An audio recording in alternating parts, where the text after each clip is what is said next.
Welcome in to another stitch tutorial, and this is a real easy one, and here's one I prepared earlier. Well, not quite, but you need a good few rows, at least 4 rows of a foundation of whatever stitch you're doing before this can get started. And what I'm going to do is actually change colour just to show you a better effect of the spike stitch. Now this can be done in a couple of ways depending on what the pattern is asking for, but the actual way you do it is always the same.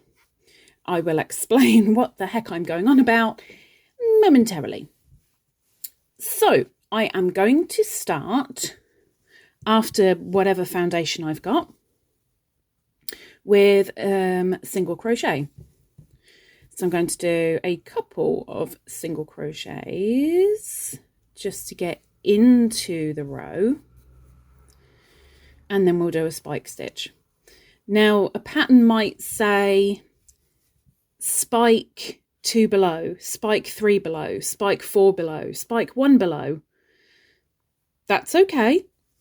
That's just meaning literally you're doing the spike stitch into the row below, 1 row below, 1 below, 2 rows below, 3 rows below, 4 rows below, etc., etc. So what you need to do for the spike stitch, after you've finished your last stitch, I'm going to go 1 below for this one. So I'm going, this is my next stitch. I'm going 1 below, in, yarn over, pull through and pull up that loop to the height of your other stitch. Yarn over and pull through. And there's a spike. And it's on the other side as well. So I'm going to do a couple more single crochet.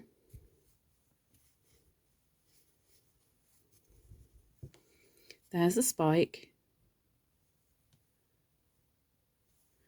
And now I'll go 2 below. So here would be where I'm going into the next one ordinarily. That's 1 below. And down here, oops, open it, Lisa. Open. There is my 2 below. So I'm going in, yarning over, pulling through and pulling up to the height of my previous stitch, yarning over and pulling through both.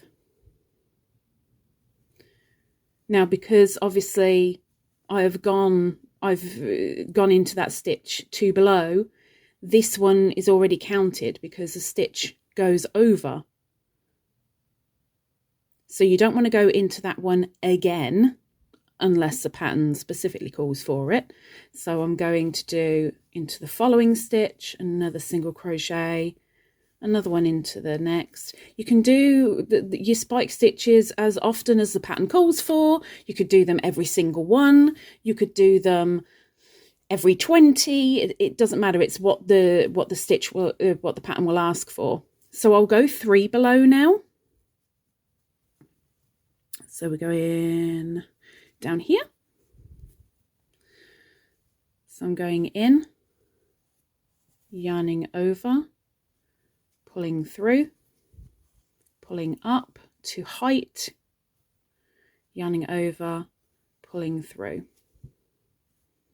So 1 below, 2 below, 3 below. I'll do 2 single crochets.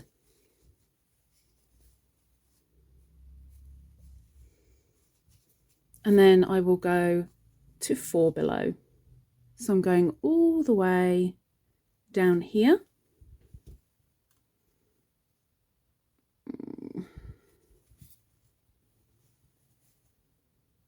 Yarning over, pulling through and pulling up to height.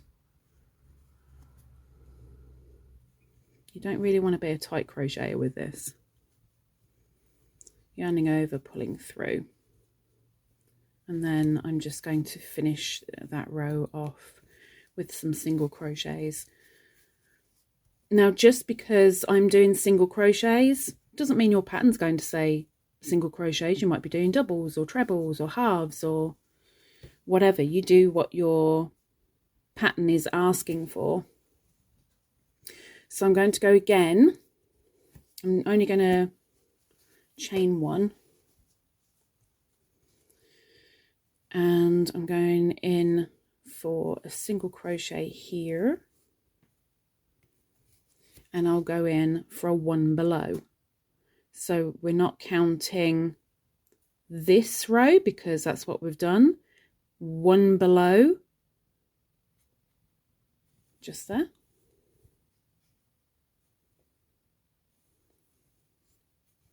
Done. Go in for a couple of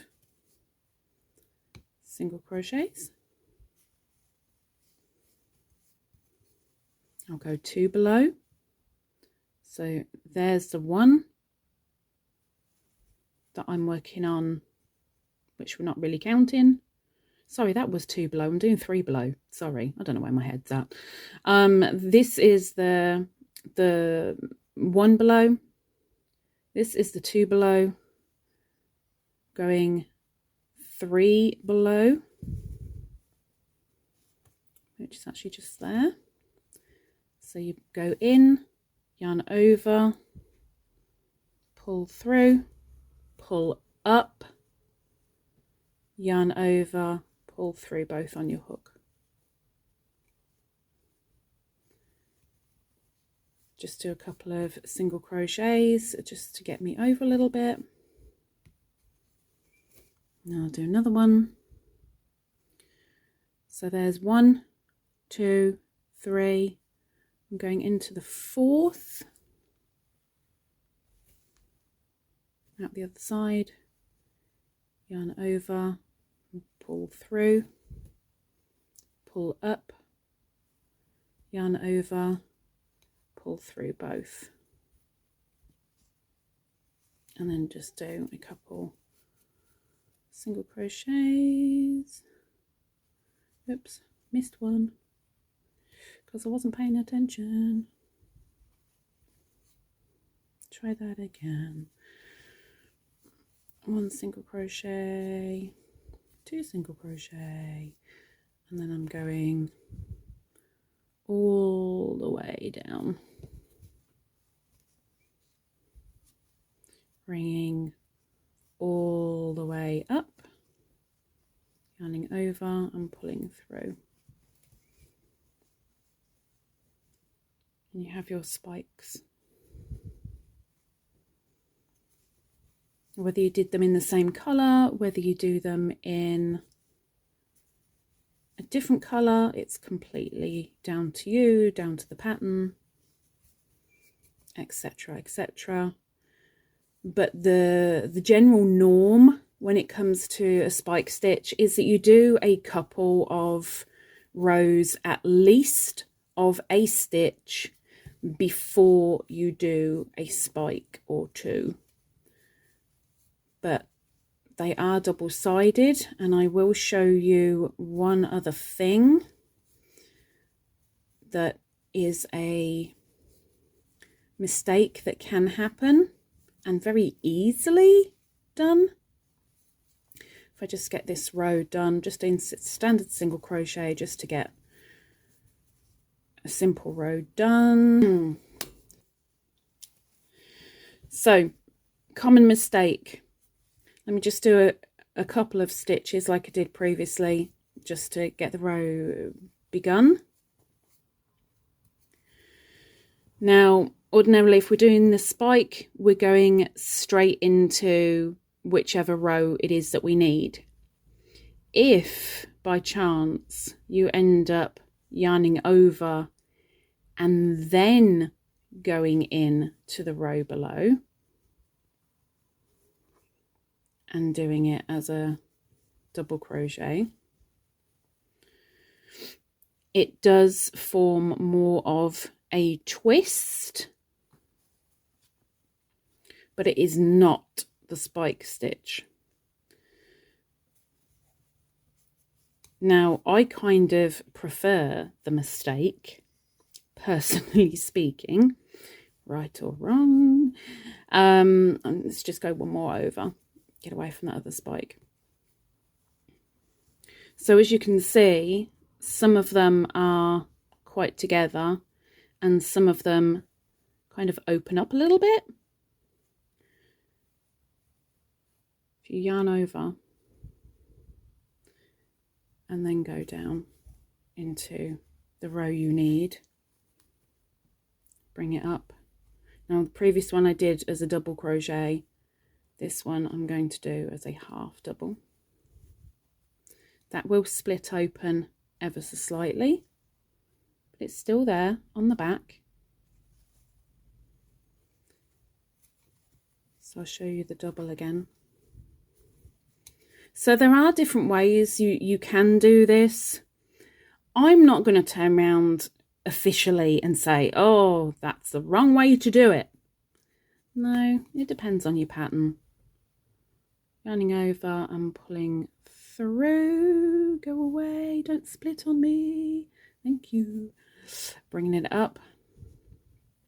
Yarning over, pulling through two. Pulling through two to do the double. You see that it's much closer than the previous. Now, yes, I know this looks like a complete mess like this. If there's a pattern to it and there's a reason for the spikes, obviously you'd only have the spikes in a certain formation at a certain interval. I'm literally showing you how to do it as, you know, as a spike stitch, not as a pattern. I'm just going to go in there,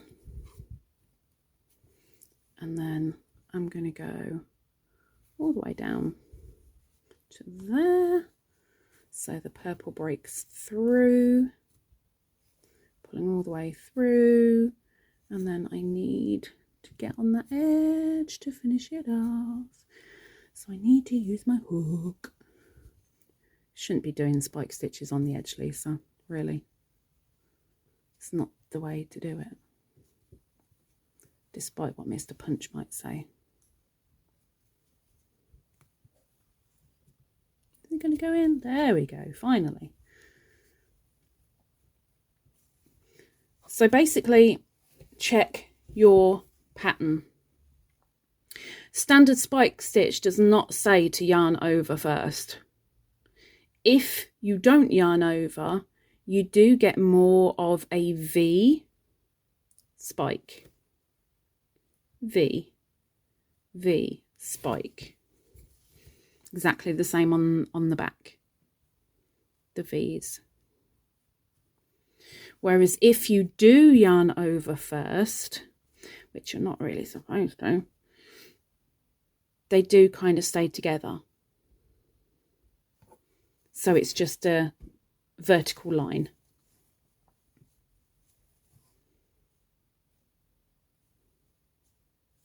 Okay, so yes, I know that looks a little bit of a mess, but I hope that explains the spike stitch. It gives a little bit of an accent to a piece. It's, I think, brilliant when you do the two different colours and one breaks into the other one. I have been using the spike stitch a lot in my quiet crochet, as you may or may not have seen. And of course that's a pattern, and that will be at intervals, and for that it's every 10 stitches there's a spike. It wouldn't be as clumped up as this. This was purely to show you how it's done. Anyhow, pretty easy when you get into it. You can find your rows, get a spike in, make an accent piece. Anyway, have you given it a go? Would you try giving it a go? Obviously, a little bit more sporadic than is here. But anyway, hope to see you again soon. Next Tuesday, maybe, for another tutorial. Or maybe I will see you for a woolly review coming up soon. Take care.